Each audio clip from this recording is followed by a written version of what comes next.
Before you begin, remove the base enclosure and battery. Removal.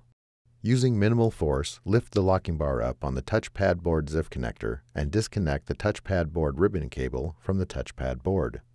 Remove the three 2.5mm P1 Phillips head screws that secure the touchpad board bracket to the top cover. Lift the touchpad board bracket off of the alignment pins on the top cover and remove. Peel back the mylar that secures the touchpad board to the top cover. Remove the three 2mm P0 Phillips broadhead screws that secure the touchpad board to the top cover. Lift the touchpad board off of the alignment pins and remove the retention tab from under the keyboard bracket. Remove the touchpad board. Reverse this procedure to install the touchpad board.